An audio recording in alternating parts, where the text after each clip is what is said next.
So, I am going to start this video off with a big old content warning. In the next couple seconds here, I'll warn you, I am going to show you something truly grotesque. I had laser tattoo removal yesterday, and my wrist, which I have covered with a black bandana, and with the exception of this one part coming up, I will keep covered throughout the video. Don't worry about it. I'm going to show you what my wrist looks like today. I filmed this clip earlier in the day, and if you do not want to see this, and I am warning you, it is so nasty. If you do not want to see something so nasty, please skip ahead to this timestamp. This timestamp right here is gonna let you skip that grossness. I'll pause. Okay, here it is. Is this not the single most disgusting thing you have ever seen in your life? What? It's repulsive. You can see how far it hangs off of my wrist. Your wrist, it should never look like this. It's wrong. Worst it's ever looked. Definitely worst my wrist has ever looked in my entire life. It is a good thing I already filmed my OnlyFans content for the week, because I don't know, I don't feel that this tumor-sized blister on my wrist is very sexy. What do you guys think? Let me know in the comments. I have never wanted to pop something so badly in my entire life. And look, it goes all the way around. It's like this big giant earthworm. Just take a pin, just go bah! How much fluid do you think would come out? I don't know.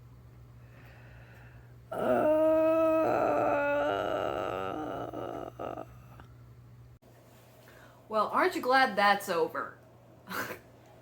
Try living with it. It's like a tumor. I mean, and I want to pop it so bad, but like I can't. You're supposed to leave in a blister, you see. The clear liquid in a blister is called serum, and it is healing the laser burns that I have underneath. Now, this is the worst it's ever looked. I do get blisters and weirdness after every session. Session number 5, only 7 more to go, and hopefully this wrist tattoo that I hate will be gone.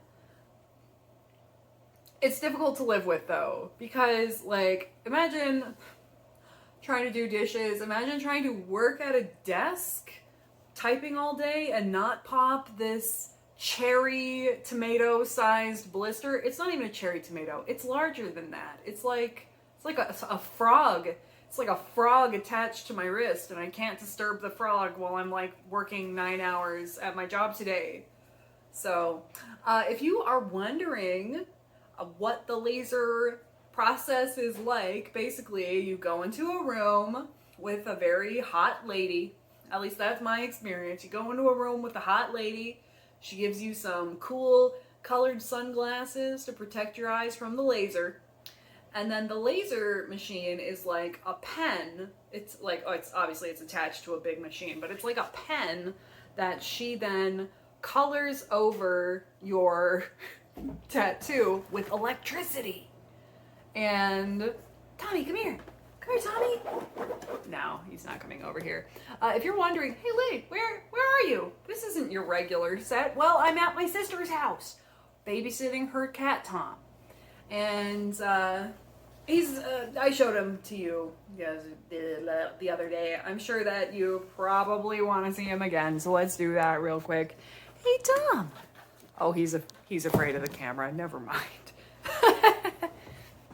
It's okay, vlogging isn't for everyone, and like I always want to get people's permission before I put them in my vlogs. So yeah, so I've just been dealing with that grossness today.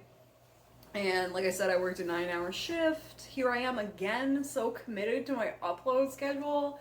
It is like literally another day since I put up my latest OnlyFans content. OnlyFans.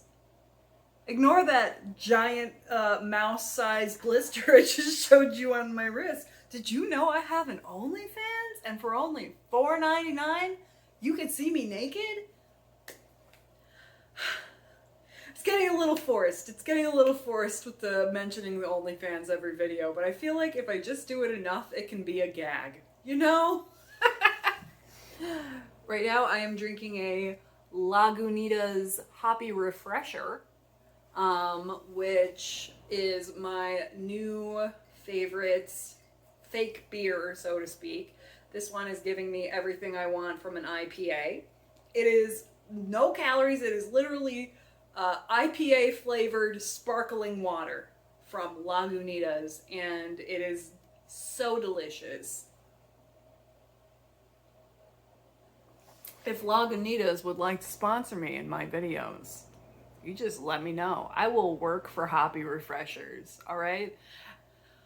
I drink a lot of them. So, you know my cocktails that I've been drinking in my recent videos where it's just tonic water and grapefruit juice, and I've been talking about how amazing it is and how great it is. Somebody on my blog today pointed out to me that actually grapefruit juice has like bad medicine interactions, and it turns out both the medicines I'm on, Valium and Trazodone, have grapefruit juice interactions. So I'm gonna have to stop drinking grapefruit juice in my tonic water. So I tried it today with the ginger ale, and it was actually just as good. I think I just like tonic water, because I was only adding a splash of the grapefruit juice just for the aesthetic of this beautiful fizzy cloud pink drink, you know. But now I tried it with ginger ale and it tasted almost the same. I think I just really dig tonic water, so I guess I'm not too heartbroken about it, although it does suck. I'm sure I can drink it sometimes, but I can't be drinking it like all day, every day, like I have been with these cocktails. So, what else is new? I worked really hard today. So last night yesterday was crazy. I worked all day. I went to the chiropractor, I got laser tattoo removal, I took my niece to the park for 2 hours, and then I came over here to my sister's house and stayed with the cat for like 3 hours too. And during that time, I watched Bo Burnham's special Inside, which made me feel a lot of things. I would say probably, it made me feel inferior, actually. It made me feel really inferior because this guy, he wrote, directed, starred in, edited this special, and which I always have had an enormous amount of respect for. Like, that's something that I always loved about Chaplin, is that he wrote, starred in, directed, edited, composed the music for all of his films, and it's like, it's genius level everything, and I feel like I even sound stupid talking about it. Like, his special made me feel so inferior, because it's like, he obviously had this like intense focus to do all of this during quarantine, and was able to express feelings about being mentally ill that I feel like I'm always kind of trying to express, but can't.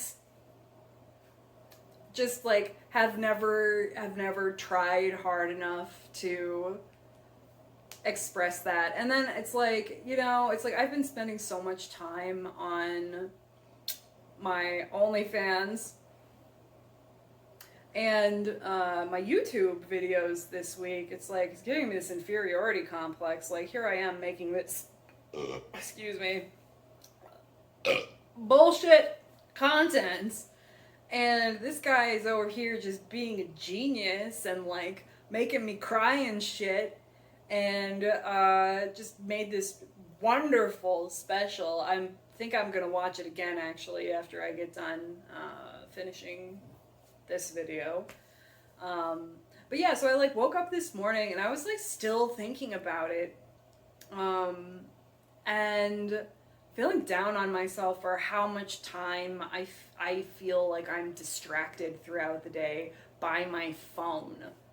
And of course, his show also contained a lot of commentary about the internet and being distracted on your phone, and like social media and that sort of thing. And one of the healthy habits that I'm always trying to institute into my life is don't look at social media until 10 p.m. all day. Just shut it off, don't even look at it. And I have been failing at this every day for weeks now. And it affects everything in my life. It affects my work, it affects, all my free time just gets eaten up by the phone. And it's like I'm sacrificing the things that I want to do that actually make me feel happy by not being concentrated, by just playing phone games and going on Instagram and Twitter and just sort of like on, like, it's so sad. It's like, I used to be way more obsessed with my Tumblr, but there are still times where I will go back to my blog and I will make a text post and I will just refresh the screen over and over again and like look at every single note that comes in. It's definitely difficult, especially as an addict, to deal with this highly stimulating content all of the time. And so my rule has generally been like don't do it at all until 10 p.m. and I've just been, ever since I started the OnlyFans, I feel like it's like in hyperdrive, because it's like I'm making money, which is like extra stimulation. And like what I need to do is I need to turn off my notifications. I don't need to know when every time someone sends me a message. I don't need to know every time I get a tip. I can just look at that at the end of the day. But it's the same thing for the YouTube statistics. I'm sort of like refreshing throughout the day to see how many views am I getting? How many subscribers did I get? How's this video doing compared to this video? And blah, blah, blah, blah. And, so it's like I have I'm like sort of addicted to the stimulation of social media. And I am naturally a little bit obsessive about numbers. And on top of that, it's what I'm trying to do right now. Like now that I'm making money on the other website, I'm like, okay, well, holy shit, I really need to be dedicating my time to do this. This is a serious project that you can do to make money. And I mean, like, obviously it's not just about the money for me either. Like, I started my blog almost 10 years ago. I've been doing the internet and like doing the having followers and getting attention and all that. Like, I was like internet famous around 2012, 2013, when Tumblr was in its heyday, and it's been a gradual decline since then. But so like, it's not that I'm only doing this for money, but it's like I've been as the attention has been gradually declining, it's like my desire to do social media has been gradually declining as well. But now that it's like, oh my fuck, I'm making money doing this. Now the attention is back. You have my attention, okay? And anyway, all this to say that it's like I'm experiencing this contradiction in my life right now where I want to stay off social media, but it's also like the main project I'm doing with my free time right now. Whoops! Gonna have to figure out how to navigate that one. Good thing I have therapy tomorrow. And I have some things to talk about therapy. Now, you don't know where I am, so don't tell anybody you saw this, but my sister left out this marijuana pipe while she went on vacation, and there is some in there. And as I've said, recently relapsed from my sobriety on marijuana, and here I am. It's this close. I can smell it. And I've been having, I don't know. I've been feeling some things lately. I've been like doing this Valium and Red Bull thing, which is borderline doing drugs. I mean, it just is. It's all about, you know, pick your drug, basically. And it's sort of, I'm at the point where it's like, I don't really like Red Bull, and it's like, I'm not feeling that great physically after I do this combination Valium Red Bull. I know I'm such a lightweight now, but you know what? I've been sober for like over a year, except for the marijuana, which I was on for 10 days. And it's like, I like today when I was like going to do it during work, I was like, I don't really want to do this. Like the idea of drinking another Red Bull like is seriously grossing me out. But it's like, I want something. I want something. It's like I've given up smoking too. I'm on day 35. I don't smoke. I don't drink. I don't do drugs. I have coffee. And it's one thing I got. And then I have anxiety meds. And it's like, I know that they are medicines, but there is I guess the addict in my brain is saying, but how can I make this fun? How can I get a kick out of this? And I think that's something I need to talk about at therapy tomorrow, because it's not a healthy instinct for me, and I know that. And yeah, so I guess I'm just having some addict brain issues today and this week, and also my entire adult life. So I think that's everything I got for right now. So thanks for watching my video, and for everyone who looked at my grotesque wrist, thank you for sharing in my pain with me today. Okay, bye!